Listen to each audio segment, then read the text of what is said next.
நடிகர் நெப்போலியனின் மகன் தொடர்பான அவதூறு கருத்துக்களை அடங்கிய வீடியோக்களை அகற்றும் பணியை தொடங்கியிருக்கிறது நெல்லை மாவட்ட காவல்துறை. இது தொடர்பான விவரங்களை வழங்குவதற்காக இணைகிறார் செய்தியாளர் சிவமணி.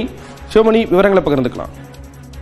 நடிகர் மற்றும் முன்னாள் மத்திய அமைச்சர் நெப்போலியன் மகன் தனுஷ் தொடர்பான வீடியோக்கள், அவதூறு வீடியோக்கள், ஏராளமான வீடியோக்கள் சமூக வலைதளங்களில் தொடர்ந்து பரப்பப்பட்டு வந்தது.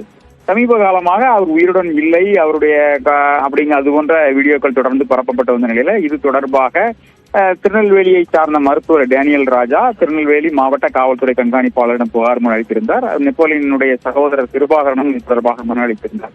இந்த நிலையில நெப்போலியனுடைய அந்த அனுமதியை பெற்று அதற்கான அந்த புகார் மனு அளிக்க வேண்டும் என திருநெல்வேலி மாவட்ட காவல்துறை அறிவுறுத்தியிருந்தது. அதன் அடிப்படையில் திருநெல்வேலி மாவட்டத்தினுடைய காவல்துறை கண்காணிப்பாளருக்கு நெப்போலியன் தரப்புல ஒரு பவர் ஆஃப் அட்டார்னி, அதாவது டேனியல் ராஜாவுக்கு கொடுத்த பவர் ஆஃப் அட்டார்னி கடிதம் வழங்கப்பட்டுள்ளது.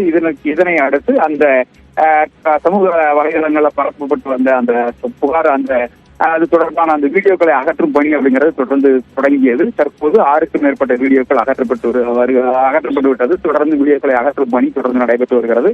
15 நாட்களுக்குள் வீடியோக்கள் முழுமையாக அகற்றப்பட்டு விடும் என சைபர் கிரைம் போலீசார் தெரிவித்திருக்கிறாங்க. தொடர்ந்து அதனுடைய அந்த வீடியோக்களை பதிவிட்ட நபர்கள் தொடர்பான அதனை சேகரிக்கும் அந்த பணியும் தொடர்ந்து நடைபெற்று வருகிறது. அவர்கள் மீதான நடவடிக்கை எடுப்பதற்கான நடவடிக்கை துவங்கும் எனவும் மாவட்ட காவல்துறை சார்பில் தெரிவிக்கப்பட்டிருக்கிறது. தகவல்களை வழங்கியதற்கு நன்றி சிவமணி.